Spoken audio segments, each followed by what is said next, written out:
And welcome back to the channel, everybody, and welcome back to a new video. And today I literally haven't done a video in a few days because nothing too exciting was taking place and wasn't going to just do a video for the sake of doing a video. But today I saw the article all over the place. Mopar Insiders posted it, and it's all over, where Carlos Tavares, let me read this. The Stellantis CEO Tavares plans major management shakeup. Now, before I get into that, before you comment below and say that something's wrong with me, I'm not talking right, I bit the living shit out of my tongue today. I have no idea at my age how in the hell I could pull that off, flapping my gums, driving around, eat a chicken sandwich, and next thing you know, this thing gets bit, and now I am going to talk weird on this video. So bear with me and don't make fun of me. Actually, it's okay. Go ahead and make fun of me because those comments would be hilarious. But let me get through this video with a little bit of fat tongue talking. I put ice in my mouth, you name it, I've done it. Anyways, I digress. Let's keep going. So Stellantis CEO Tavares plans major management shakeup. This is hilarious. I have to be a little bit comedic here because if you've all been paying attention, if you've been following along this last just year to date, since January, if he's planning a big management shakeup, what in the hell was he doing all year with all the management shakeups? So it sounds like he already did management shakeups. He already got rid of Kniskis and a whole bunch of other people. They were all getting ran out of the company with different stories, random stories, unbelievable, completely fake, in my opinion, stories. Yet now here we are, and we're at the tail end of the year, going into fourth quarter, and he's saying, well, we're going to plan a major management shakeup. So he said here, his proposal, which he will propose later this week to the board of directors, will include various high-level roles, including finance teams, regional heads, and brand executives. Didn't he already change over the brand executives? Maybe he's talking about somewhere else. But if he changes the people he just changed, then I just wanted to do a quick video to talk about what he's doing wrong. Not that anybody's going to ask me, and maybe no one up there would even watch my video, but I thought I would share with you all just as an opportunity for us to grasp what's going on here and how a better leader in Carlos's place could completely change the dynamic. Not that I think that I could run that company. That is way bigger than anything I've ran. But I do, and I will say this, I don't talk about this often, but I do run a very large company.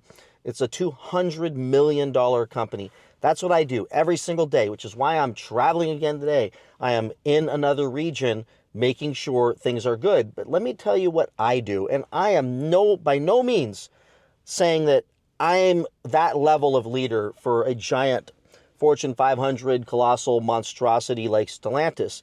But I'm telling you, at the most elementary level, my company that I'm running is very small.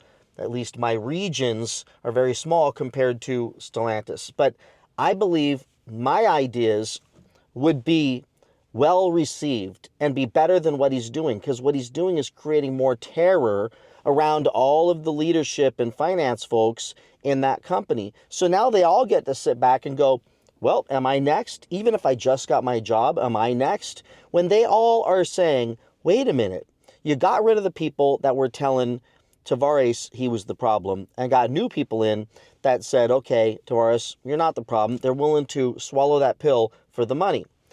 And you're going to get rid of those people too. So you got rid of the people who didn't agree with you, and now you're going to get rid of the people who are being paid to agree with you because the company's falling apart. Yet if you had just listened to the people that didn't agree with you, then you might be okay. And where I'm going with this is, I believe all Tavares has to do is go back, bring back some of the successful leadership, the people who built that company. Let's start off with Tim Kniskis and put him over all of North America. And not all of Stellantis, but put him over all of North America and let him have the reins to do what he needs to do. And maybe that's reopen Brampton, maybe that's redo the Hemi engines, maybe it's bring back these things like I'm sitting in right now. But I can tell you one thing that he could do, that Carlos could unravel, really simple, is his decision, no one else's decision, his decision to stop buying carbon credits and paying fines on the V8s. If he simply said, we're going to go back to that because that was a lot cheaper than what we're doing now, because now we're losing our ass. But if we paid for those things, well, I didn't like it. I'm speaking for Tavares. I didn't like it. But you know what? At least we were making money. At least we were being competitive. At least we were growing market share. At least we weren't losing market share. At least things were, not looking like a giant Titanic having just hit an iceberg. So if he did that, just simply wave his magic wand on that one. Stop firing people. At this point, you've got who you've got. Maybe bring back in somebody with talent. But then change the dynamic of the culture in that company. And I'll tell you what I did, and you tell me if you think it would work. I'm careful about what I say, because there's some things I shouldn't talk about. It's not right, but I will go back to the company I was at before this, which was about a $40 million, $50 million company.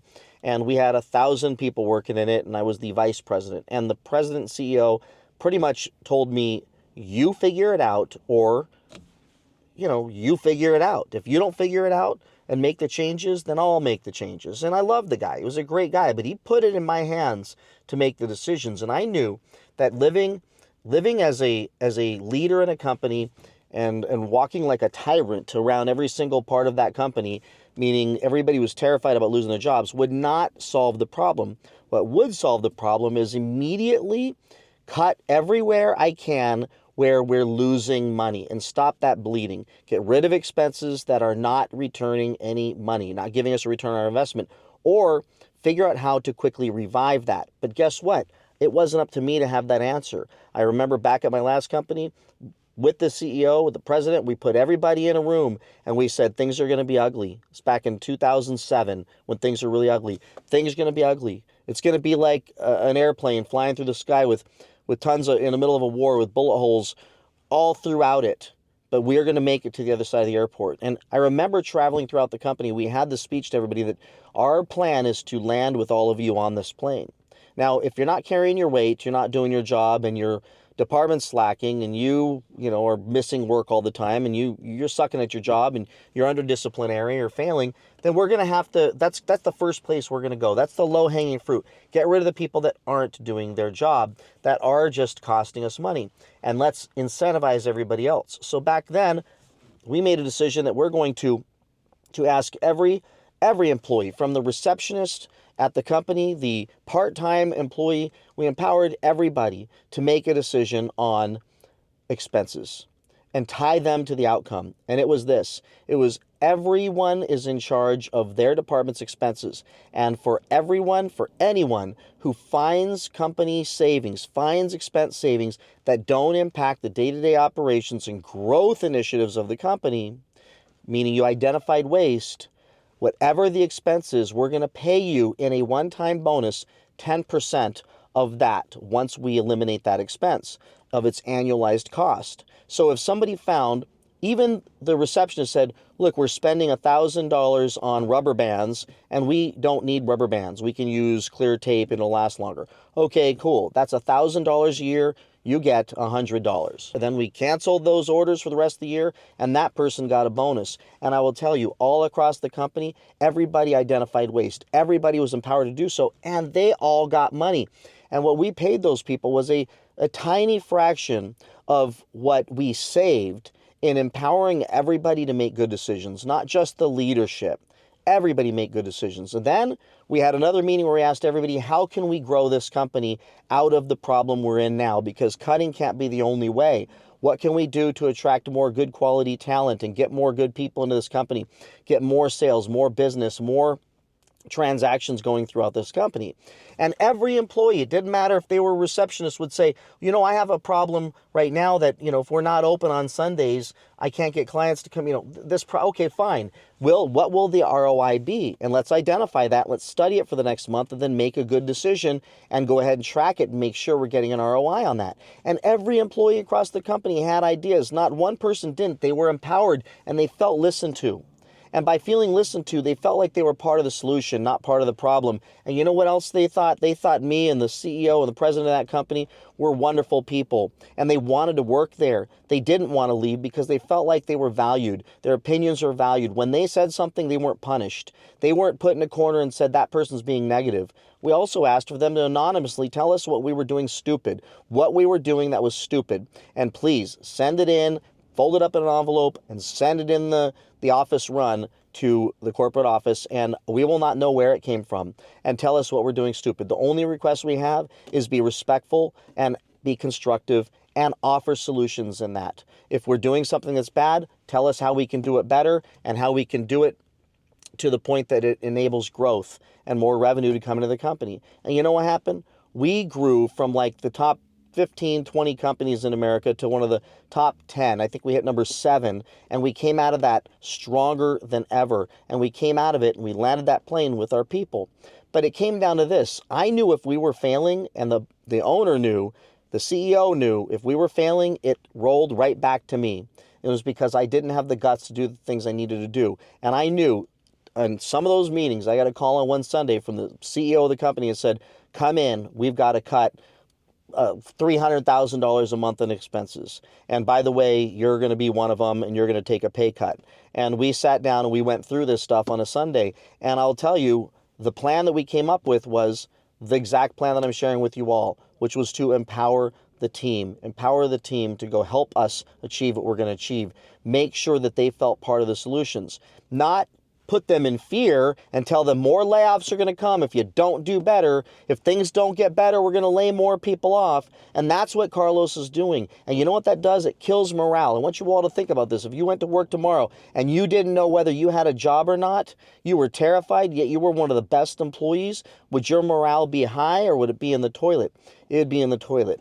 Today and yesterday, what I've done is I've gone around the company. I've spent time with hundreds of our people. I've had one-on-one conversations with people, and I've asked people, what are we doing great? What are we doing bad? What are we doing that's stupid right now? How can we do things better? I want to know. I want to understand those things. And you know what? I act rapidly when it comes down to us doing something stupid, because we should never do something stupid more than once. Once we identify it, learn it, and we know about it, as the guy that's in charge and held responsible for this, I have to take control of that. Well, I guarantee you, everybody's been telling Carlos, what you did in America was stupid. What you did by prematurely eliminating the Hemis, prematurely eliminating these L cars, prematurely doing all these shifts to the EVs, while knowing that that's not going to be probably received well, even getting the giant, humongous shot across the bow with launching the Hornet with grand fanfare and all kinds of gimmicks and everything else and really cool branding and commercials,